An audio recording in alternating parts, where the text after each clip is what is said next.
Audio 1 शिष्टाचार और सहयोग पुस्तक। लेखक वेदमूर्ति तपोनिष्ठ पंडित श्री राम शर्मा आचार्य जी। गायत्री मंत्र का 8वां अक्षर यम हमको सहयोग और शिष्टाचार की शिक्षा देता है। यह यथेच्छति नरस्त्वन्यै सदा अन्येभ्यस्तथा चरेत नम्र शिष्ट कृतज्ञश्च सत्य सहायवान भवेत्। अर्थात मनुष्य दूसरों के साथ वैसा ही व्यवहार करे जैसा अपने लिए दूसरों से चाहता है। उसे नम्र, श्रेष्ठ, कृतज्ञ और सच्चाई तथा सहयोग की भावना वाला होना चाहिए। शिष्टता, सभ्यता, आदर, सम्मान और सहयोग की भावना मानव जीवन की सफलता के लिए आवश्यक बातें हैं। कौन नहीं चाहता कि दूसरे व्यक्ति उसके साथ नम्रता से बोलें, सभ्यतापूर्ण व्यवहार करें, आवश्यकता पड़ने पर उसकी सहायता करें और अगर उससे कोई भूल हो जाए तो सहिष्णुता का परिचय दें। जब हम दूसरों से अपने प्रति उत्तम व्यवहार चाहते हैं तो हमारे लिए भी उचित है कि दूसरों के साथ वैसा ही व्यवहार करें। संसार में प्रत्येक क्रिया की प्रतिक्रिया होने का नियम व्यापक रूप में कार्य कर रहा है। हम दूसरों के साथ जैसा व्यवहार करेंगे उसका प्रभाव केवल उन्हीं पर नहीं, अन्य अनेक लोगों पर भी पड़ेगा। वे भी उसका अनुकरण करने का प्रयत्न करेंगे। इस प्रकार एक श्रृंखला भलाई या बुराई की चल पड़ती है और उसका वैसा ही प्रभाव जन समाज पर पड़ता है। सहयोग की आवश्यकता। शिष्टाचार और सद्व्यवहार के तत्व को समझने के लिए आवश्यक है कि पहले हम मानव जीवन में सहयोग की भावना की उपादेयता को समझें। मनुष्य सामाजिक प्राणी होने के कारण अपने आप में पूर्ण नहीं है। मेंढक का बच्चा जन्म लेने के बाद अपने आप अपने बाहुल से अपना जीवन यापन कर लेता है, परंतु मनुष्य का बच्चा बिना दूसरे की सहायता के एक दिन भी जीवित नहीं रह सकता। उसे माता पिता की, वस्त्रों की, मकान की, चिकित्सा की आवश्यकता होती है। यह चीज़ें दूसरों की सहायता पर निर्भर हैं। बड़े होने पर भी उसे भोजन, वस्त्र, व्यापार, शिक्षा, मनोरंजन आदि की जिन वस्तुओं की जरूरत पड़ती है वे उसे दूसरों की सहायता से ही प्राप्त होती हैं। यही कारण है कि मनुष्य सदा ही दूसरों के सहयोग का भिखारी रहता है। यह सहयोग उसे प्राप्त न हो तो उसका जीवन निर्वाह होना कठिन है। अपना अस्तित्व स्थिर रखने के लिए मानव प्राणी, जो कि अन्य प्राणियों की अपेक्षा बहुत कमजोर है, दूसरों का सहयोग लेता है और उन्हें अपना सहयोग देता है। रुपए को माध्यम बनाकर इस सहयोग का आदान प्रदान समाज में प्रचलित है। एक आदमी अपने एक दिन के समय एवं श्रम से 20 सेर लकड़ी जमा करता है तो दूसरा मनुष्य एक दिन के समय एवं श्रम से मिट्टी के 4 घड़े बनाता है। अब घड़े वाले को लकड़ी की जरूरत है और लकड़ी वाला घड़े चाहता है तो लकड़ी वाला आधी लकड़ी घड़े वाले को दे देता है और घड़े वाला 2 घड़े लकड़ी वाले को दे देता है। दूसरे शब्दों में इस परिवर्तन को यूँ कह सकते हैं कि आधे आधे दिन का समय एक ने दूसरे से बदल लिया। चीज़ों को यहाँ से वहाँ ले जाने की कठिनाई के कारण श्रम या समय को रुपयों में परिवर्तित किया जाने लगा। इससे लोगों की सुविधा हुई। 20 से लकड़ी को 1 रुपये में बेच दिया, अर्थात एक दिन के श्रम को 1 रुपये में बदल लिया। यह 1 रुपया एक मनुष्य के एक दिन का श्रम है। दूसरे मनुष्यों का श्रम भी इसी प्रकार रुपये में परिवर्तित होता है और फिर इन रुपयों से जो चीज़ें खरीदी जाती हैं वह चीज़ें भी समय का ही मूल्य होती हैं। इस प्रकार श्रम, वस्तु, रुपया ये तीनों चीज़ें 3 रूपों में दिखाई देते हुए भी वस्तुतः एक ही पदार्थ हैं। दुनिया में रुपए से मनोवांछित सामग्री मिल सकती है। इसका अर्थ यह है कि हम अपना श्रम, समय दूसरों को देते हैं और दूसरे अपना श्रम हमें देते हैं। इस लेन देन से ही दुनिया का कारोबार चल रहा है। अर्थात यूँ कहिए कि एक दूसरे के सहयोग के सुदृढ़ आधार पर संसार की समस्त प्रणाली टिकी हुई है। यदि यह प्रणाली टूट जाए तो मनुष्य को फिर आदिम युग में लौटना पड़ेगा। गुफाओं में नंग धड़ंग रहकर कंदमूल फलों पर निर्वाह करना पड़ेगा। इस समय तक हुई वर्तमान प्रगति का लोप हो जाएगा। धन अथवा श्रम का परिवर्तन, सहयोग अब भली भांति प्रचलित हो गया है। वह हमारे जीवन का एक अंग बन गया है। अपने श्रम एवं धन के बदले में हम विद्वानों, डॉक्टरों, वकीलों, वक्ताओं, इंजीनियरों, कलाकारों और मजदूरों का सहयोग जितने समय तक चाहें उतने समय तक ले सकते हैं। इसी प्रकार इच्छित वस्तुएं मनचाही मात्रा में ले सकते हैं। यह सहयोग प्रणाली व्यक्तिगत आवश्यकताओं के आधार पर चलती है। इस प्रणाली से हम सब अपना जीवन धारण किए हुए हैं और सांसारिक कार्य चला रहे हैं। सहयोग से मैत्री भावना का उदय। जिन मनुष्यों में सहयोग की भावना विशेष रूप से विकसित हो जाती है वे समस्त विश्व को आत्मीयता की दृष्टि से देखने लगते हैं। वे अनुभव करने लगते हैं कि इस जगत में अकेले व्यक्तित्व का कोई मूल्य नहीं। जो कुछ उन्नति संभव है और उसका जो कुछ उपयोग किया जा सकता है वह सहयोग से ही उत्पन्न होता है। विश्व के साथ मैत्री भाव रखने से न केवल विश्व का वातावरण न्यूनाधिक मात्रा में शुद्ध एवं परिष्कृत हो जाता है, बल्कि साथ साथ मैत्री भाव रखने वाले को महान लाभ होता है। ऐसा व्यक्ति सब प्राणियों का सुहृद बन जाने के कारण अजात रिपु हो जाता है। वह विश्व की ओर से निर्भय हो जाता है तथा उसे अनेकों झंझट परेशान नहीं करते और न दुश्चिंताएं ही उसे मानसिक पीड़ा पहुंचाती हैं। शत्रुत्व का भाव का पोषण करने के कारण सांसारिक जीव जिन कठिनाइयों में उलझे रहते हैं वह उनसे बिल्कुल बच निकलता है, किंतु मैत्री भावना से उसे केवल यही अभावात्मक लाभ नहीं होता, उसके तो आह्लाद में भी वृद्धि होने से उसके चित्त की अवस्था समुन्नत हो जाती है। यदि कहीं उसकी मैत्री भावना और भी अधिक प्रबल हुई तो वह केवल मानसिक क्षेत्र तक ही सीमित नहीं रहेगी, बल्कि वह व्यक्ति उसकी प्रेरणा से आगे चलकर समस्त प्राणियों के हित साधन में निरत हो जाएगा और वसुधैव कुटुंबकम के आदर्श को अपने आचरण में उतारने का प्रयत्न करेगा और तब उसका क्षुद्र स्व महत् स्व में विलीन हो जाएगा, अर्थात उसके क्षुद्र ममत्व और मोह के बंधन कट जाएंगे। यदि कोई व्यक्ति अपनी अंतः शक्तियों को जागृत कर उनका प्रसार करता है तो समाज का एक अंग होने के कारण उसकी उन्नति से समाज की स्थिति की ही उन्नति होती है। पुनश्च यह भी संभव है कि उसकी विकसित शक्तियों के प्रयोग द्वारा समाज की पहले से भी अधिक एवं श्रेष्ठ सेवा हो सके। अतः व्यक्ति के समष्टि अवरोधी हित में समष्टि का हित भी अनिवार्य रूप से सन्निहित है। इसलिए हमारे लिए न केवल व्यक्तिगत साधना ही अभीष्ट है, बल्कि सामूहिक अथवा राष्ट्रीय जीवन में भी हमें सक्रिय भाग लेने की आवश्यकता है।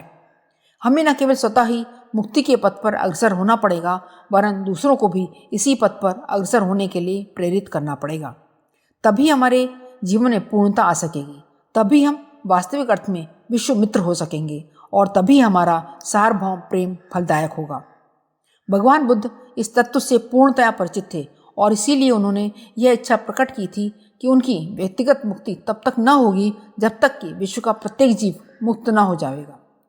मैत्री भावना के प्रसार विस्तार या उन्नयन से न केवल व्यक्ति विशेष की ही आध्यात्मिक प्रगति होती है, बल्कि उसके शांतिपूर्ण विचारों से विश्व का वातावरण भी प्रभावित होता है और उस व्यक्ति की भी उन्नति होती है जिसके के प्रति वह व्यक्ति अपने विचारों को संचालित करता है।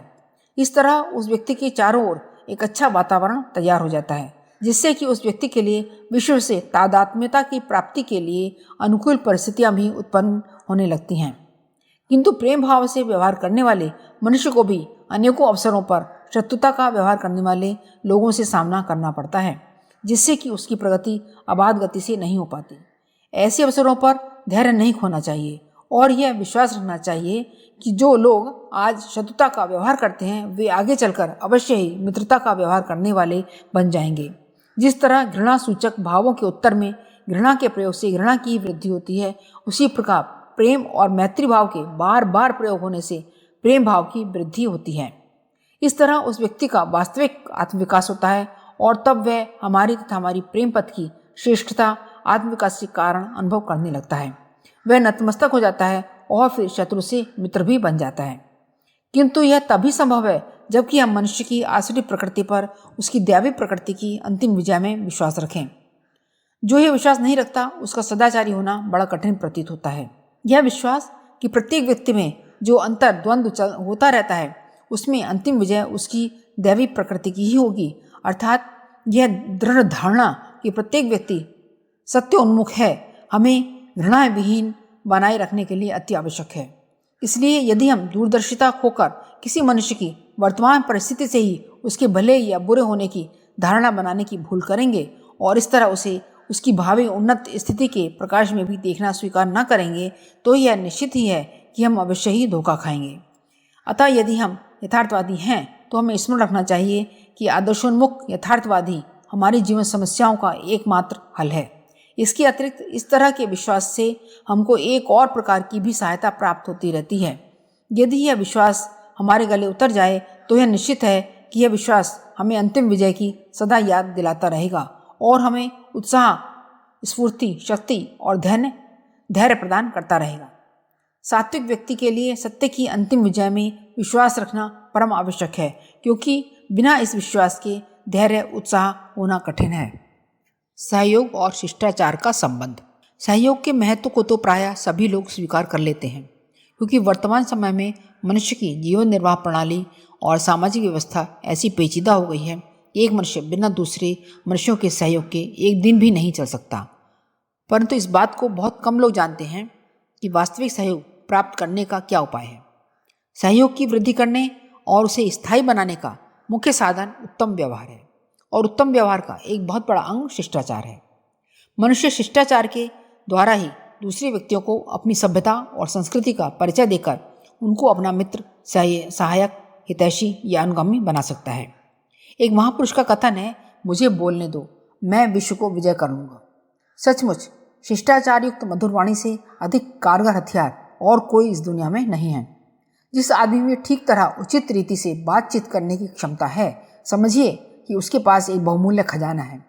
दूसरों पर प्रभाव डालने का प्रधान साधन वाणी ही है। लेन देन, व्यवहार, आचरण, विद्वत्ता, योग्यता आदि का प्रभाव डालने के लिए समय की, अवसर की, क्रियात्मक प्रयत्न की आवश्यकता होती है। पर वार्तालाप एक ऐसा उपाय है जिसके द्वारा बहुत ही स्वल्प समय में दूसरों को प्रभावित किया जा सकता है। बातचीत करने की कला में जो निपुण है वह असाधारण संपत्तिवान है। योग्यता का परिचय वाणी के द्वारा प्राप्त होता है। जिस व्यक्ति का विशेष परिचय मालूम नहीं है, उससे कुछ देर बातचीत करने के उपरांत जाना जा सकता है कि वह कैसे आचरण का है, कैसे विचार रखता है, कितना योग्य है, कितना ज्ञान और अनुभव रखता है। जो दूसरों के ऊपर अपनी योग्यता प्रकट करता है, ऐसे प्रमुख मनुष्य को बहुत ही सावधानी के साथ बढ़ता जाना चाहिए। कई ऐसे सुयोग्य व्यक्तियों को हम जानते हैं जो परीक्षा करने पर उत्तम कोटि का मस्तिष्क, उच्च हृदय और दृढ़ चरित्र वाले साबित होंगे, परंतु उनमें बातचीत करने का शऊर न होने के कारण सर्वसाधारण में मूर्ख समझे जाते हैं और उपेक्षणीय दृष्टि से देखे जाते हैं। उनकी योग्यता को जानते हुए भी लोग कुछ लाभ उठाने की इच्छा नहीं करते। बातचीत करने की कला का महत्व। अनेक व्यक्ति ऐसे भी पाए जाते हैं जो इतने योग्य नहीं होते जितना कि सब लोग उन्हें समझते हैं, पर वाणी की कुशलता के द्वारा वे लोग दूसरों के मन पर अपनी ऐसी छाप बिठाते हैं कि सुनने वाले मुग्ध हो जाते हैं। कई बार योग्यता रखने वाले लोग असफल रह जाते हैं। प्रकट करने के साधन ठीक हों तो कम योग्यता को ही भले प्रकार प्रदर्शित किया जा सकता है और उसके द्वारा बहुत काम निकाला जा सकता है। विद्युत विज्ञान के आचार्य जेवी रॉड का कथन है कि उत्पादन केंद्र में जितनी बिजली उत्पन्न होती है उसका 2/3 भाग बिना उपयोग के ही बर्बाद हो जाता है। पावर हाउस में उत्पन्न हुई बिजली का 1/3 भाग ही काम आता है। वे कहते हैं कि अभी तक जो यंत्र बने हैं वे अधूरे हैं, इसलिए आगे ऐसे यंत्रों का आविष्कार होना चाहिए जो उत्पादित बिजली की बर्बादी ना होने दें। जिस दिन इस प्रकार के यंत्र तैयार हो जाएंगे तब बिजली घरों की शक्ति तिगुनी बढ़ जाएगी, अर्थात खर्च तिहाई रह जाएगा। करीब करीब ऐसी ही बर्बादी मानवीय योग्यताओं की होती है। जिस तरह अधूरे विद्युत यंत्रों के कारण 2/3 बिजली नष्ट हो जाती है, बातचीत की कला से अनभिज्ञ होने के कारण 2/3 से भी अधिक योग्यताएं निकम्मी पड़ी रहती हैं। यदि इस विद्या की जानकारी हो तो तिगुना कार्य संपादन किया जा सकता है। जितनी सफलता आप प्राप्त करते हैं उतनी तो तिहाई योग्यता रखने वाला भी प्राप्त कर सकता है। आप अपनी शक्तियाँ बढ़ाने के लिए जो परिश्रम करें किंतु उनसे लाभ उठाने में असमर्थ रहें तो वह उपार्जन किस काम का। उचित यह है कि जितना कुछ पास में है उसका ठीक ढंग से उपयोग किया जाए। जिन्हें मूर्ख कहा जाता है या मूर्ख समझा जाता है, वास्तव में वे उतने अयोग्य नहीं जितना कि विचार किया जाता है। उनमें भी बहुत अंशों तक बुद्धिमत्ता होती है, परंतु जिस अभाव के कारण उन्हें अपमानित होना पड़ता है वह अभाव है बातचीत की कला से परिचित न होना। मनोगत भावों को भली प्रकार उचित रीति से प्रकट कर सकने की योग्यता एक ऐसा आवश्यकीय गुण है जिसके बिना जीवन विकास में भारी बाधा उपस्थित होती है। आपके मन में क्या विचार है, क्या इच्छा करते हैं, क्या सम्मति रखते हैं, जब तक यह प्रकट न हो तब तक किसी को क्या पता चलेगा। मन ही मन कुड़कुड़ाने से, दूसरों के संबंध में भली बुरी कल्पनाएं करने से कुछ फायदा नहीं। आपको जो कठिनाई है, जो शिकायत है, जो संदेह है, उसे स्पष्ट रूप से कह दीजिए। जो सुधार या परिवर्तन चाहते हैं उसे भी प्रकट कर दीजिए। इस प्रकार अपनी विचारधारा को जब दूसरों के सामने रखेंगे और अपने कथन का औचित्य साबित करेंगे तो मनोनुकूल सुधार हो जाने की बहुत आशा है। भ्रम का, गलतफहमी का सबसे बड़ा कारण यह है कि झूठे संकोच की झक के कारण लोग अपने भावों को प्रकट नहीं करते। इसलिए दूसरा यह समझता है कि आपको कोई कठिनाई या असुविधा है ही नहीं। जब तक कहा न जाए तब तक दूसरा व्यक्ति कैसे जान ले कि आप क्या सोचते हैं, आप क्या चाहते हैं। अप्रत्यक्ष रूप से सांकेतिक भाषा में विचारों को जाहिर करना केवल भावुक और संवेदनशील लोगों पर प्रभाव डालता है। साधारण कोटि के हृदयों पर उसका बहुत ही कम असर होता है। अपनी निजी गुत्थियों में उलझे रहने के कारण दूसरों की सांकेतिक भाषा को समझने में वे या तो समर्थ नहीं होते या फिर थोड़ा बहुत जरूरी कामों की ओर पहले ध्यान दिया जाता है। संभव है आपकी कठिनाई या इच्छा को कम जरूरी समझकर पीछे डाला जाता हो, फिर के लिए टाला जाता हो। यदि सांकेतिक भाषा में मनोभाव प्रकट करने से काम चलता न दिखाई पड़े तो अपनी बात को स्पष्ट रूप से नम्र भाषा में कह दीजिए। उसे भीतर ही भीतर दबाए रहकर अपने को अधिक कठिनाई में मत डालते जाइए। संकोच उन बातों के कहने में होता है जिनमें दूसरों की कुछ हानि की या अपने को किसी लाभ की संभावना होती है। ऐसे प्रस्ताव को रखते हुए झिझक इसलिए होती है कि अपनी उदारता सहनशीलता को धब्बा लगेगा, नेक नियति पर आक्षेप किया जाएगा या क्रोध का भाजन बनना पड़ेगा। यदि आपका पक्ष उचित, सच्चा और न्यायपूर्ण है तो इन कारणों से झिझकने की कोई आवश्यकता नहीं है। हाँ, अनीति युक्त मांग कर रहे हो तो बात दूसरी है। यदि अनुचित या अन्याय युक्त आपकी मांग नहीं है तो अधिकारों की रक्षा के लिए निर्भयतापूर्वक अपनी मांग को प्रकट करना चाहिए। हर मनुष्य का पुनीत कर्तव्य है कि मानवता के अधिकारों को प्राप्त करे और उनकी रक्षा करे, केवल व्यक्तिगत स्वार्थ के लिए नहीं वरन इसलिए भी कि अपहरण और कायरता उन दोनों घातक तत्वों का अंत हो। ऑडियो 2 शिष्टाचार और सहयोग पुस्तक। सच्ची और खरी बात कहिए पर नम्रता के साथ। षड्रिपु आध्यात्मिक संपत्तियों को दबाते चले जाते हैं। असुरत्व बढ़ रहा है और सात्विकता न्यून होती जा रही है। आत्मा क्लेश पा रही है और शैतानियत का शासन बल प्रबल होता आता है। क्या आप इस आध्यात्मिक अन्याय को सहन ही करते रहेंगे? यदि करते रहेंगे तो निसंदेह पतन के गहरे गर्त में जा गिरेंगे। ईश्वर ने सद्गुणों की, सात्विक वृत्तियों की, सद्भावनाओं की अमानत आपको दी है और आदेश दिया है कि यह पूंजी सुरक्षित रूप से आपके पास रहनी चाहिए। यदि उस अमानत की रक्षा न की जा सकी और चोरों ने, पापों ने उस पर कब्जा कर लिया तो ईश्वर के सम्मुख जवाबदेह होना पड़ेगा, अपराधी बनना पड़ेगा। ठीक इसी तरह बाह्य जगत में मानवीय अधिकारों की अमानत ईश्वर ने आपके सुपुर्द की है। इसको अनीतिपूर्वक किसी को मत छीनने दीजिए। गौ का दान कसाई को नहीं वरन ब्राह्मण को होना चाहिए। अपने जन्म सिद्ध अधिकारों को यदि बलात् छीनने देते हैं तो यह गौ का कसाई को दान करना हुआ। यदि स्वेच्छापूर्वक सत्कार्यों में अपने अधिकारों का प्रयोग करते हैं तो वह अपरिग्रह है, त्याग है, तप है, आत्मा विश्वात्मा का एक अंग है। एक अंश में जो नीति या नीति की वृद्धि होती है वह संपूर्ण विश्वात्मा में पाप पुण्य को बढ़ाती है। यदि आप संसार में पुण्य की, सदाशयता की, समानता की वृद्धि चाहते हैं तो इसका आरंभ अपने ऊपर से ही कीजिए। अपने अधिकारों की रक्षा के लिए जी तोड़ कोशिश कीजिए। इसके मार्ग में जो झूठा संकोच बाधा उपस्थित करता है उसे साहसपूर्वक हटा दीजिए। दबंग रीति से, निर्भयतापूर्वक, खुले मस्तिष्क से बोलने का अभ्यास करिए। सच्ची और खरी बात कहने की आदत डालिए। जहाँ बोलने की जरूरत है वहाँ अनावश्यक चुप्पी मत साधिए।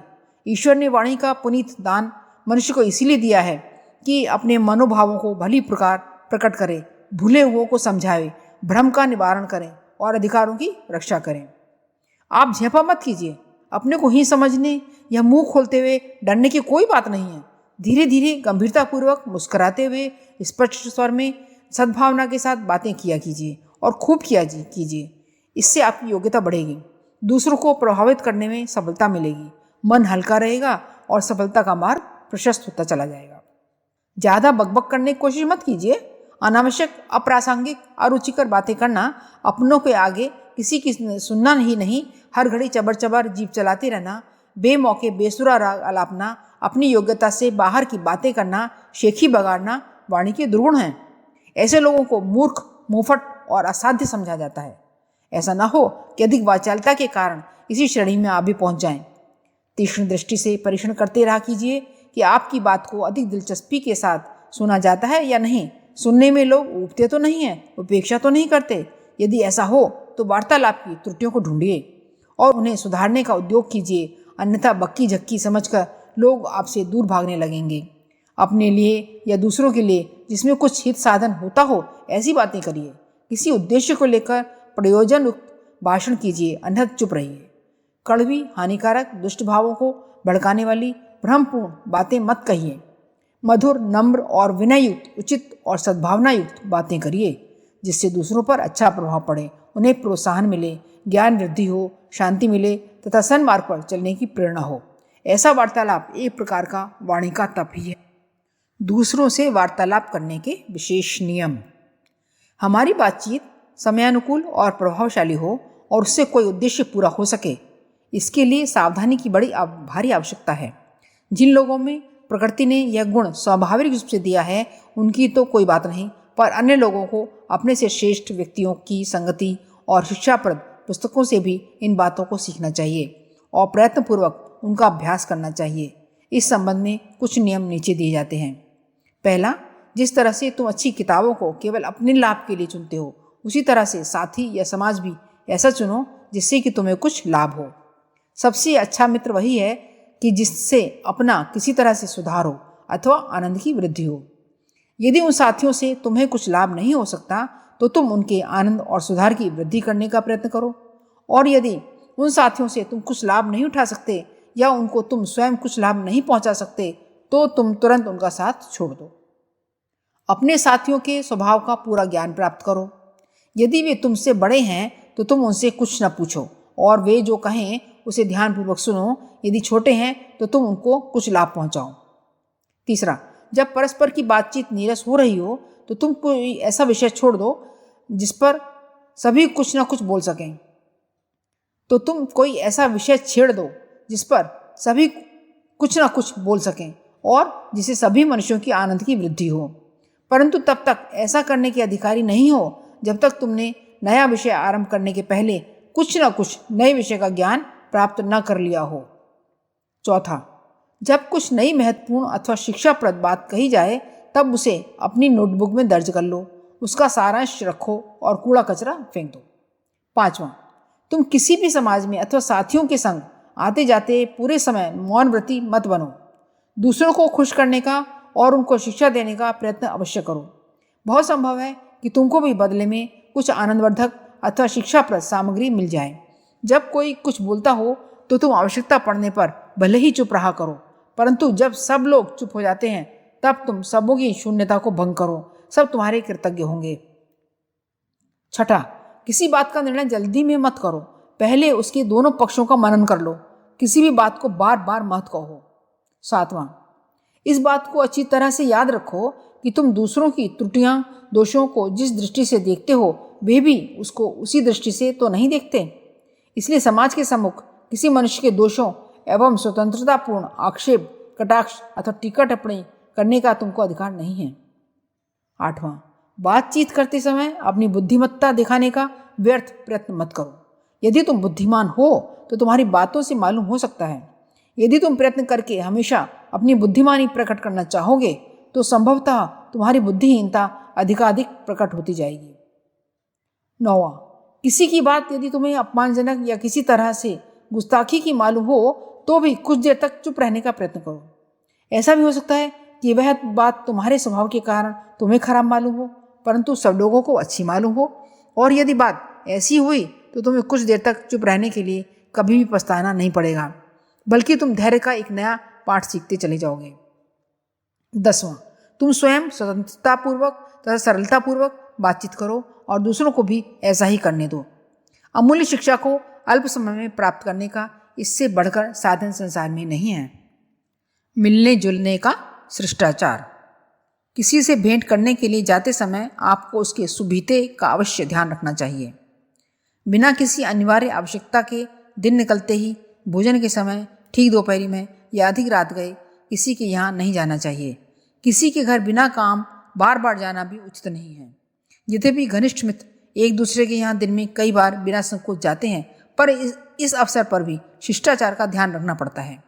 भेंट करते समय भेंट करने वाले के पद अथवा अवस्था के अनुसार उचित अभिवादन अवश्य करना चाहिए। बड़े मनुष्यों को छोटे के अभिवादन करते समय रुकना चाहिए। अभिवादन करते समय कर्ता द्वारा जो शब्द प्रयोग किए जाएं, बराबर वालों में उसका उत्तर उसी शब्द द्वारा दिया जाना चाहिए। बड़े लोगों की ओर से उत्तर में प्रसन्न रहो आदि शब्द का प्रयोग किया जा सकता है। भेंट होने पर चुपचाप एक दूसरे का मुंह देखते रहना सभ्यता की निशानी नहीं है। ऐसी अवस्था में तुरंत कोई ना कोई आवश्यक बात छेड़ देनी चाहिए। किसी के यहाँ भेंट करने के लिए जाते समय उसके समय का भी अवश्य ध्यान रखना चाहिए। कार्य व्यस्त आदमियों के यहाँ समय की बड़ी कमी होती है, इसलिए वहाँ बिना काम अधिक देर तक नहीं ठहरना चाहिए। जहाँ तक हो सके कम से कम समय में अपनी बात समाप्त करके उन्हें दूसरे कार्यों के लिए अग्रसर होने का अवसर देना चाहिए।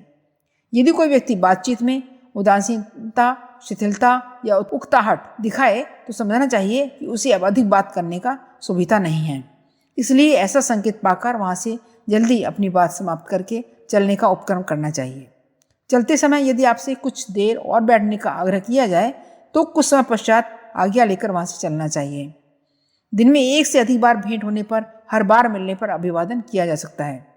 जहाँ तक हो अभिवादन के पश्चात एक आध वाक्य द्वारा मिलने वाले का कुशल मंगल पूछ लेना चाहिए। पश्चिमी सभ्यता के अनुसार किसी के द्वार पर जाकर पुकारने के लिए सांकल खटखटाने या दरवाजा भड़काने का रिवाज है, परंतु हमारे यहाँ इस प्रकार की बात अच्छी नहीं लगती। किसी के दरवाजे पर जाकर बार बार जोर जोर से पुकारने वाले को किसी के आने की प्रतीक्षा करनी चाहिए। मकान के अंदर जाकर भेंटकर्ता को उसी कमरे में जाकर बैठना चाहिए जो इस कार्य के लिए नियत हो। पुरुषों की अनुपस्थिति में किसी के घर जाकर बैठना संदेह की दृष्टि से देखा जाता है। जहाँ पर्दे का रिवाज ना हो वहाँ अनुमति लेकर स्त्रियों की उपस्थिति में भी जाकर बैठा जा सकता है। घर में तभी प्रवेश करना चाहिए जब वहाँ घर का कोई ना कोई सदस्य उपस्थित हो। किसी के घर में बैठकर उसके कागज पत्र, पुस्तकें या अन्य पदार्थों को उलट पलट करके रखना या प्रत्येक वस्तु को घूर घूर कर देखना सर्वथा अनुचित है। किसी बड़े आदमी से मिलने को जाते समय आपको इस बात का पता लगा लेना चाहिए कि उसे किस समय आपसे मिलने का अवकाश है। यदि पहले से मिलने का समय निर्धारित किया जाए तो अच्छा है।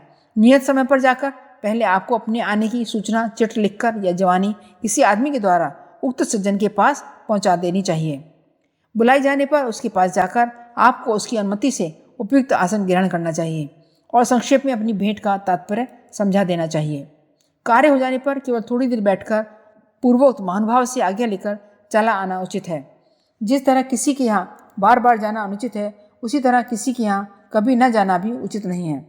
किंतु यदि आपको लगे कि आपके आने से गृह स्वामी को खेद होता है तो वहाँ कभी नहीं जाना चाहिए। गोस्वामी जी ने कहा है, आवत ही हर से नहीं, नैनन नहीं सनेह, तुलसी वहाँ न जाइए, कंचन बरसे मेह। किसी के साथ बाहर सड़क पर खड़े होकर घंटों बातें करना उचित नहीं है। यदि आपको किसी लंबे विषय पर आवश्यक बात करनी हो तो रास्ते में भेंट होने पर कुछ दूर साथ चलकर बात समाप्त की जा सकती है, पर इस बात का ध्यान रखना चाहिए कि किसी को आपकी बात सुनने के लिए ही फरलांगों और मीलों का चक्कर न काटना पड़े। मुलाकाती के जाने के पूर्व आपको पान, सुपारी या इलायची आदि द्वारा उसका आदर सत्कार करना चाहिए और जिस समय वह जाने लगे तो उसकी योग्यता और परिस्थिति के अनुसार खड़े होकर द्वार पर जाकर या 10-20 कदम साथ चलकर और उसे अभिवादन करके आदरपूर्वक विदा किया जाना चाहिए। इस प्रकार शिष्टाचार का ध्यान रखने से मनुष्य सभ्य कहलाने का अधिकारी बनता है। शिष्टाचार के कुछ साधारण नियम। अंग्रेजी में एक कहावत है, मैनर मेक्स अ मैन, अर्थात मनुष्य का परिचय उसके शिष्टाचार, उठने बैठने, बोलने, खाने पीने के ढंग से मिलता है। खेद का विषय है कि आजकल शिष्टाचार की भावना घटती जाती है और खासकर अनेक नवयुवकों में उच्छृंखलता की भावना को प्रश्रय मिल रहा है। जब शिक्षित कहलाने वालों की यह प्रवृत्ति है तो सर्वसाधारण पर उसका प्रभाव और भी बुरा पड़ना स्वाभाविक ही है। इस परिस्थिति पर असंतोष व्यक्त करते हुए एक विद्वान ने उचित ही कहा है, हम बैठते हैं तो पसर कर, बोलते हैं तो चिंगाड़ कर, पान खाते हैं तो पीक कुर्ते पर, खाने बैठे तो सवा गज धरती पर टुकड़े और सब्जी फैला दी, धोती पहनी तो कुर्ता बहुत नीचा हो गया, कुर्ता मैला तो धोती साफ, बिस्तर साफ तो खाट ढीली, कमरे में झाड़ू तो दरवाजे पर कूड़ा पड़ा है, चलते हैं तो चीज़ें गिराते हुए, उठते हैं तो दूसरों को धकियाते हुए। ये सब तरीके मैनर्स ही किसी को संस्कृत या सभ्य बनाते हैं। हम चाहे घर पर हों या समाज में, हमें चाहिए कि इनका ध्यान रखें। इसी प्रकार की और सामाजिक त्रुटियों की ओर ध्यान आकृष्ट किया जा सकता है, जैसे पुस्तकें उधार लेकर वापस ना करना, वायदे पर आदमी को घर बुलाना और स्वयं घर से गायब रहना, दुकानदार से वस्तुएं उधार खरीद कर दाम देना भूल जाना, जब व्यापार चल निकले तो खराब निम्न कोटि का माल बनाकर दाम पूरा चार्ज करना, पत्रों का जवाब न देना, अपने रोजाना के काम पर देरी से आना, दफ्तर की अनेक चीज़ें जैसे कलम, रोशनाई, नींबू, पेंसिल, कागज़, कार्बन, पैकिंग बॉक्स आदि को चोरी से घर ले जाकर व्यक्तिगत काम में ले लेना, मुंह से कुछ कहकर आचरण में कुछ दूसरा ही कार्य करना, ये ऐसी अशोभनीय बातें हैं जो मानवता की उचित प्रतिष्ठा के किसी प्रकार अनुकूल नहीं हैं। मानवता की रक्षा के लिए इनका तुरंत परित्याग कर देना चाहिए। हम यह समझते हैं कि भारतीय और यूरोपियन या मुसलमानी समाजों में बहुत सी भिन्नताएं हैं और इसीलिए हम किसी दूसरे देश के शिष्टाचार के नियमों की पूरी नकल नहीं कर सकते। साथ ही यह भी सत्य है कि वैज्ञानिक आविष्कारों और आवागमन की अभूतपूर्व वृद्धि ने वर्तमान परिस्थितियों को इतना बदल दिया है कि हमारे देश की प्राचीन शिष्टाचार की पद्धति भी अनेक अंशों में असामयिक हो गई है। इसीलिए हमको वर्तमान परिस्थिति के अनुकूल और मनुष्यता की रक्षा करने वाले नियमों पर आचरण करना चाहिए। स्मरण रखो कि जिसमें सभ्यता स्वच्छता नहीं, जो अपने क्षुद्र आवेगों को वश में नहीं रख सकता, वह कुलीन नहीं कहला सकता, चाहे उसका जन्म किसी बड़े घराने में ही क्यों ना हुआ हो। इसलिए जो लोग समाज में आदर और प्रतिष्ठा की दृष्टि से देखे जाने की अभिलाषा रखते हैं, उन्हें सभ्यता, स्वच्छता और शिष्टाचार के नियमों का अवश्य ध्यान रखना चाहिए। शिष्टाचार के असंख्य रूप हैं, इसलिए इस संबंध में कुछ संक्षिप्त बातें ही यहाँ दी जाती हैं। पहला, सम्मानीय व्यक्ति गुरुजन आदि के मिलते ही हाथ जोड़कर या पैर छूकर या जैसा दैनिक नियम हो उसके अनुसार आदर प्रकट करो। दूसरा, सम्मानीय व्यक्ति को अपने से सम्मानित स्थान पर बैठाओ। उनके खड़े होने पर खुद बैठे रहना, आसन न छोड़ना, उच्च आसन पर बैठना अविनय है। तीसरा, सम्मानीय व्यक्ति के पास शिष्टता से बैठो। टांग पसारना, बैठने में कुछ शान बघाड़ते हुए आराम तलब बनना आदि ठीक नहीं। चौथा, सम्मानीय व्यक्तियों के सामने उनके कारण के सिवाय अपने ही कारण से किसी दूसरे आत्मीय व्यक्ति पर क्रोध प्रकट करना, गालियां बकना ठीक नहीं। ऐसा काम आवश्यक ही हो तो यथासाध्य उनके उठकर चले जाने पर करना चाहिए। उनके सामने दूसरे पर अधिकार प्रदर्शन भी यथाशक्य कम करो। पांचवा, उपयुक्त शिष्टाचार अपने घर आए हुए जन समूह के सामने भी करना चाहिए। जैसे जब 4 आदमी बैठे हों तब अपने आदमी को भी गाली देना ठीक नहीं। छठा, अपने साथियों का भी यथासाध्य शिष्टाचार करो। सातवां, अपने से छोटों के शिष्टाचार का ठीक प्रत्युत्तर दो। आठवां, खास जरूरत के बिना सदा मिठास से बोलो। आज्ञा में भी यथा योग्य शब्दों और स्वर की कोमलता होना चाहिए। नौवां, रेलगाड़ी आदि में दूसरों की उचित सुविधा का ध्यान रखो।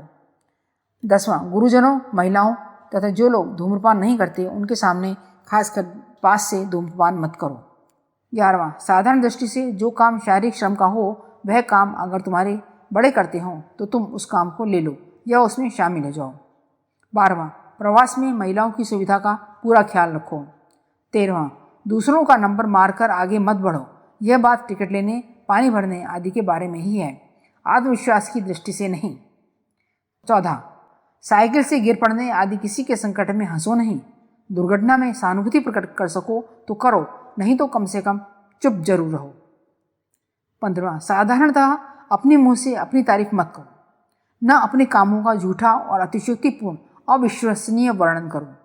16वां, आपसी बातचीत में जहाँ बोलने की जरूरत हो वहीं बोलो, बीच बीच में इस प्रकार मत कूदो जिसे सुनने वाले नापसंद करते हों। ऑडियो 3, पुस्तक शिष्टाचार और सहयोग, लेखक वेदमूर्ति तपोनिष्ठ पंडित श्री राम शर्मा आचार्य जी। शिष्टाचार और सद्भावना। शिष्टाचार का अर्थ बहुत से व्यक्ति केवल ऊपरी आवभगत से ही लिया करते हैं, पर ऐसी प्रवृत्ति बहुत कम उपयोगी होती है। शिष्टाचार की कृत्रिमता दूसरे व्यक्तियों से छिप नहीं सकती और इससे उनके हृदय में वह मैत्री अथवा आत्मीयता का भाव जागृत नहीं होता जो वास्तव में सहयोग की शक्ति को उत्पन्न करता है और हमारे जीवन को लाभान्वित बनाता है। इसलिए हमारे व्यवहार में साधारण शिष्टाचार के नियमों का पालन करने के साथ ही सद्भावना का होना अति आवश्यक है। इसके बिना दिखावटी शिष्टाचार अनेक समय दूसरे व्यक्ति के मन में ऐसा भाव उत्पन्न करता है कि हम किसी स्वार्थ या अन्य गुप्त अभिसंधि के कारण यह दिखावा कर रहे हैं। हम परस्पर संदेह और संशय करके तो भय को ही उत्पन्न करेंगे और एक दूसरे का ह्रास और अंततः नाश ही करेंगे। हमें आपस में विचार करना सीखना होगा। विश्वास की भित्ति पवित्रता है और पवित्र हृदयों में विश्वास उत्पन्न होता है। पवित्र हृदय और निर्मल बुद्धि में सद्भावना का उदय होता है। सद्भावना परम आवश्यक है। सद्भावना से ही आपस का दृष्टिकोण सम्यक बनता है। सद्भावना के अभाव में तो एक दूसरे में संदेह और भय की ही उत्पत्ति होती है। हम आपस में क्यों एक दूसरे से भय करें? छिपी हुई दूषित अथवा विशुद्ध मनोवृत्ति व्यवहार में प्रकट हो जाती है। मनोवृत्ति को छिपाकर ऊपर से शिष्टता का व्यवहार भी बहुत देखने में आ रहा है, पर वास्तविकता छिपाए नहीं छिप सकती। हमें सबको मित्र दृष्टि से देखना चाहिए। मन में किसी प्रकार की मलिनता को स्थान नहीं देना चाहिए, पर साथ ही सचेत और सावधान भी रहना चाहिए कि कहीं हमारी सरलता से ही लाभ न उठाया जाए। सतर्क और सावधान रहना चाहिए, परंतु मनोमालिन्य अच्छा नहीं। सद्भावना से एक दूसरे को ठीक ठीक जानना और आपस में एकता उत्पन्न करना, सहानुभूति से आपस में एक दूसरे के हृदय में प्रवेश करना और हृदयों का समन्वय करना तथा सहयोग से सामर्थ्य प्राप्त करना, यह क्रम है महत्वाकांक्षा की पूर्ति का। सहयोग एक यज्ञ है। यज्ञ कभी विफल नहीं हुआ। सभी शक्तियों में सहयोग होने से एक अत्यंत महान शक्ति का उदय होता है, जिससे सभी में नया उत्साह, साहस और वस्तुतः कार्यक्षमता युक्त नवजीवन उदय होता है। शिष्टाचार और सहृदयता। सद्भावना की तरह हमारे व्यवहार में सहृदयता की भी आवश्यकता है। सच पूछा जाए तो सहृदय व्यक्ति ही सद्भावना का व्यवहार करने वाला होता है। सहृदय व्यक्ति परिचितों के साथ ही नहीं, अपरिचितों से भी प्रेमपूर्ण भाषण करता है, सहानुभूति प्रकट करता है और इस प्रकार वह सबका मन आकर्षित कर लेता है। सहृदयता के बिना मनुष्य के अनेक गुण निरर्थक हो जाते हैं और उसे प्रायः मित्रहीन एकाकीपन का जीवन ही बिताना पड़ता है। रूखापन जीवन का सबसे बड़ा दुश्मन है। कई आदमियों का स्वभाव बड़ा नीरस, रूखा, शुष्क, निष्ठुर, कठोर और अनुदार होता है। उनका आत्मीयता का दायरा बहुत ही छोटा और संकुचित होता है। उस दायरे से हानि, लाभ, उन्नति, अवनति, खुशी, रंज, अच्छाई, बुराई से उन्हें कुछ मतलब नहीं होता। अपने अत्यंत ही छोटे दायरे में स्त्री, पुत्र, तिजोरी, मोटर, मकान आदि में उन्हें थोड़ा रस जरूर होता है। बाकी की अन्य वस्तुओं के प्रति उनके मन में बहुत ही अनुदारतापूर्ण रुखाई आती है। जिसने अपनी विचारधारा और सद्भावनाओं को शुष्क, नीरस और कठोर बना रखा है, वह मानव जीवन के वास्तविक स्वरूप का रसास्वादन करने से वंचित ही रहेगा। उससे बेचारे ने व्यर्थ ही जीवन धारण किया और व्यर्थ ही मनुष्य शरीर को कलंकित किया। आनंद का स्रोत सरसता की अनुभूतियों में है। परमात्मा को आनंदमय कहा जाता है। क्यों? इसलिए कि वह सरसता प्रेममय है। श्रुति कहती है, रसो वही सह, अर्थात वह परमात्मा रसमय है। भक्ति द्वारा, प्रेम द्वारा परमात्मा को प्राप्त करना संभव बताया गया है। निसंदेह जो वस्तु जैसी हो उसको उसी प्रकार प्राप्त किया जा सकता है। परमात्मा दीनबंधु, करुणा सिंधु, रसिक बिहारी, प्रेम का अवतार, दया निधान, भक्तवत्सल हैं। उसे प्राप्त करने के लिए अपने अंदर वैसी ही लचीली, कोमल, स्निग्ध, सरस भावनाएं पैदा करनी पड़ती हैं। भगवान भक्त के वश में है। जिनका हृदय कोमल है, भावुक है, परमात्मा उनसे दूर नहीं है। आप अपने हृदय को कोमल, द्रवित, पसीजने वाला, दयालु, प्रेमी और सरस बनाइए। संसार के पदार्थों में जो सरसता का अपार भंडार भरा हुआ है, उसे ढूंढना और प्राप्त करना सीखिए। शिष्टाचार और सभ्यता का बड़ा निकट संबंध है। हम यह भी कह सकते हैं कि बिना शिष्टाचार के मनुष्य सभ्य कहला ही नहीं सकता, और जो व्यक्ति वास्तव में सभ्य होगा उसमें शिष्टाचार की प्रवृत्ति स्वतः ही पाई जाएगी। सभ्य पुरुष ऐसी प्रत्येक बात से अपने आप को बचाने का प्रयत्न करता है जो दूसरों के मन को क्लेश पहुंचाने या उनमें चिढ़ या खीज उत्पन्न करे। मनुष्य को समाज में अनेक प्रकार की प्रकृति या स्वभाव वाले मनुष्यों से संसर्ग पड़ता है। कहीं उसका मतभेद होता है, कहीं भावों में संघर्ष होता है, कहीं उसे शंका होती है, कहीं उसे उदासी, आक्षेप, प्रतिरोध या ऐसे ही अन्यान्य भावों का सामना करना पड़ता है। सभ्य पुरुष का कर्तव्य ऐसे सब अवसरों पर अपने आप को संयम में रखकर सबके साथ शिष्ट व्यवहार करना है। उसी की आंखें उपस्थित समाज में चारों ओर होती हैं। वह संकोचशील व्यक्तियों के साथ अधिक नम्र रहता है और मूर्खों का भी समाज में उपास नहीं करता। वह किसी मनुष्य से बात करते समय उसके पूर्व संबंध की स्मृति रखता है, ताकि दूसरा व्यक्ति यह नहीं समझे कि वह उसे भूला हुआ है। वह ऐसे वाद विवाद के प्रसंगों से बचता है जो दूसरों के चित्त में खीज उत्पन्न करें। जानबूझकर संभाषण में अपने आप को प्रमुख आकृति नहीं बनाना चाहता और न वार्तालाप में अपनी थकावट व्यक्त करता है। उसके भाषण और वाणी में मिठास होती है और अपनी प्रशंसा को वह अत्यंत संकोच के साथ ग्रहण करता है। जब तक कोई बाध्य न करे वह अपने विषय में मुख नहीं खोलता और किसी आक्षेप का भी अनावश्यक उत्तर नहीं देता। अपनी निंदा पर वह ध्यान नहीं देता, न किसी से व्यर्थ हमला मोल लेता है। दूसरे की नियत पर हमला करने का दुष्कृत्य वह कभी नहीं करता, बल्कि जहाँ तक बनता है दूसरों के भावों का अच्छा अर्थ बिठाने का यत्न करता है। यदि झगड़े का कोई कारण उपस्थित हो भी तो वह अपने मन की नीचता कभी नहीं दिखाता। वह किसी बात का अनुचित लाभ नहीं उठाता और ऐसी कोई बात मुंह से नहीं निकालता जिसे प्रमाणित करने को वह तैयार न हो। वह प्रत्येक बात में दूरदर्शी और अग्रसोची होता है। वह बात बात में अपने अपमान की कल्पना नहीं करता। वह अपने प्रति की गई बुराइयों को स्मरण नहीं रखता और किसी के दुर्भाव का बदला चुकाने का भाव नहीं रखता। दार्शनिक सिद्धांतों के विषय में वह गंभीर और त्याग मनोवृत्ति वाला होता है। वह कष्टों के सम्मुख झुकता है, कारण उनके निवारण का उपाय नहीं। दुखों को सहता है, कारण वे अनिवार्य हैं, और मृत्यु से नहीं घबराता, कारण उसका आगमन ध्रुव सत्य है। चर्चा या वाद विवाद में दूसरे लोगों की लचर दलीलें, तीक्ष्ण व्यंग्य या अनुचित आक्षेपों से परेशान नहीं होता, बल्कि मृदु हास्य के साथ उन्हें टाल देता है। अपने विचार में सही हो या गलत, परंतु वह उन्हें सदा स्पष्ट रूप में रखता है और जानबूझकर उनका मिथ्या समर्थन या जिद नहीं करता। वह अपने आप को लघु रूप में प्रकट करता है, पर अपनी शुद्धता नहीं दर्शाता। वह मानवीय दुर्बलताओं को जानता है और इस कारण उसे क्षमा की दृष्टि से देखता है। अपने विचारों की भिन्नता या उग्रता के कारण सज्जन पुरुष दूसरों का मजाक नहीं उड़ाता। दूसरों के विचार, सिद्धांतों और मंतव्यों का वह उचित आदर करता है। शिष्टाचार की प्रवृत्ति बचपन से ही डाली जाए। शिष्टाचार की प्रवृत्ति बाल्यावस्था से ही डालिए। शिष्टाचार की प्रवृत्ति के इतना महत्वपूर्ण होते हुए भी खेद के साथ कहना पड़ता है कि अधिकांश घरों और परिवारों में उसकी ओर उचित ध्यान नहीं दिया जाता। बहुत से लोग तो यह सोचते हैं कि घर के भीतर आपस में शिष्टाचार दिखलाने की क्या आवश्यकता है। वह तो विशेषतः बाहरी व्यक्तियों, अतिथियों के प्रति ही दर्शाना आवश्यक है। पर यह एक बड़ी भारी भ्रमपूर्ण धारणा है। अगर आपको शिष्टाचार का अभ्यास नहीं है और हम परस्पर में असभ्यता का व्यवहार या बोलचाल रखते हैं, तो हम बाहरी लोगों के साथ भी संतोषजनक व्यवहार नहीं कर सकते। इसलिए माता पिता अथवा संरक्षकों का परम कर्तव्य है कि बालकों को आरंभिक जीवन से ही शिष्टाचार का महत्व हृदयंगम कराएं और वैसी ही शिक्षा दें। उत्तम शिक्षण का एक उद्देश्य यह भी है कि व्यक्ति को जीवन में अच्छी आदतों से लज्जित व समअलंकृत किया जाए। व्यक्ति को सुसंस्कृत बनाना उत्तम शिक्षा का प्रमुख उद्देश्य होना चाहिए। किंतु दुर्दैव से हमारी पाठशालाओं का शिक्षण क्रम कुछ ऐसा है तथा हमारे घरों का वातावरण भी इतना प्रतिकूल है कि छात्र जितना अधिक पढ़ते जाते हैं उतने ही अधिक वे अभिनयी व उद्धत होते चले जाते हैं। ज्यों ज्यों आजकल का तथाकथित ज्ञान विद्यार्थियों के मस्तिष्क में घुसता जाता है, त्यों तो विनय या शील बाहर निकलता जाता है। आजकल की विद्या का अनुषा ठीक शराब जैसा ही है। शराब के संबंध में इटालियन लोगों ने यह कहावत प्रचलित है कि शराब अंदर जाती है तो सद्बुद्धि बाहर निकल जाती है। आज की शिक्षा मदिरा के प्रभाव से सद्बुद्धि व उत्तम शील भाग खड़े हुए हैं। ऐसे समय में इस ज्ञान के प्रचार की कि विद्या की शोभा विनय से है आवश्यकता दिनों दिन बढ़ती ही जा रही है।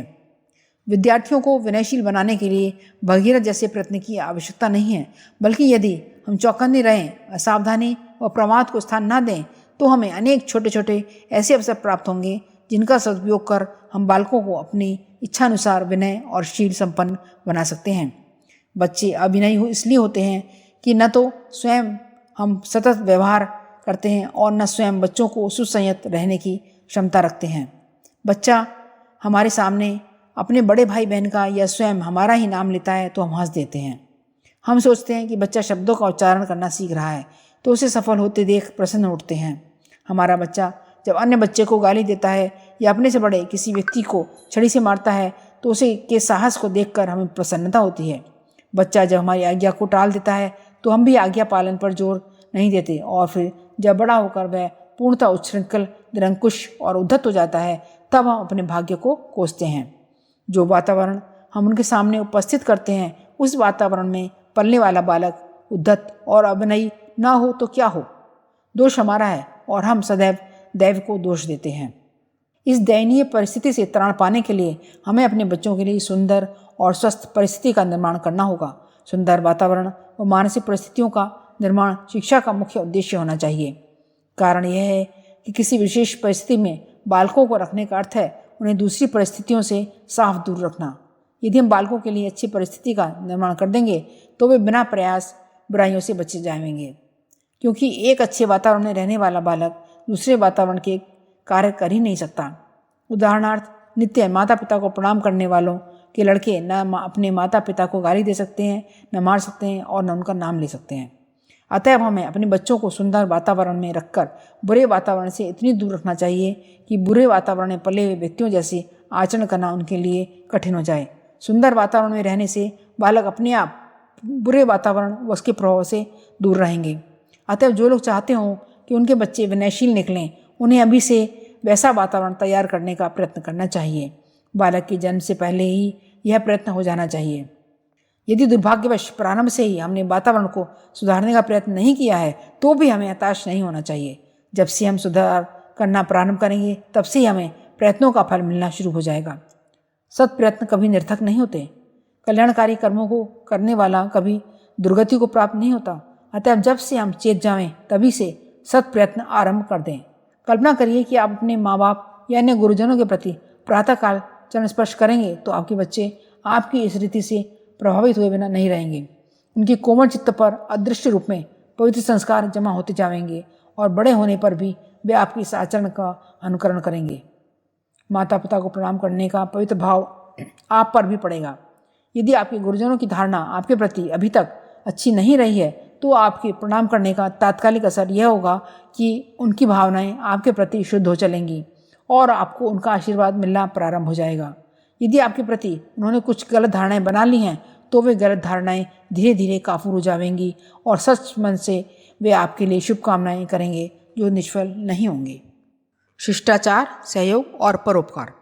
इस प्रकार विचार किया जाए तो शिष्टाचार और सहयोग की भावना मनुष्यत्व का एक बहुत बड़ा अंग है। जो मनुष्य उसके तत्व को समझ लेता है और वह सदैव दूसरों का सम्मान करने, उन्हें हर तरह का सहयोग देने, उनकी सेवा उपकार करने को प्रस्तुत रहता है। क्योंकि यदि हम दूसरों के प्रति इस प्रकार का सद्व्यवहार करने की भावना नहीं रखते तो हमको भी अन्य व्यक्तियों से आवश्यकता पड़ने पर सहयोग और उपकार की आशा नहीं रखनी चाहिए। इसलिए शिष्टाचार का पालन करने वालों का सेवा और परोपकार का महत्व भी सदैव ध्यान में रखना चाहिए। शिष्टाचार के इस स्वरूप को समझने वाला व्यक्ति अपरिचितों के साथ भी वैसा ही उत्तम और मधुर व्यवहार करता है जैसा कि परिचितों के साथ, क्योंकि ऐसा व्यक्ति सभी को अपना आत्मीय समझता है और आवश्यकता पड़ने पर निसंकोच भाव से अपनी सेवाएं प्रस्तुत करने को तैयार रहता है। यदि गंभीरतापूर्वक विचार किया जाए तो सेवा धर्म शिष्टाचार का सर्वोत्कृष्ट और उन्नत रूप है। जब शिष्टाचार और सहयोग का भाव हमारे अंतरात्मा में समा जाता है तब हम बिना किसी अन्य विचार के दूसरों को सुख पहुंचाना, उनकी प्रसन्नता की वृद्धि करना अपना कर्तव्य समझ लेते हैं। उस समय हम शिष्टाचार को एक भार स्वरूप अथवा दिखावा अनुभव नहीं करते, वरन वह हमारे अंतर से स्वयं ही सर्वत्र प्रसारित होने लगता है।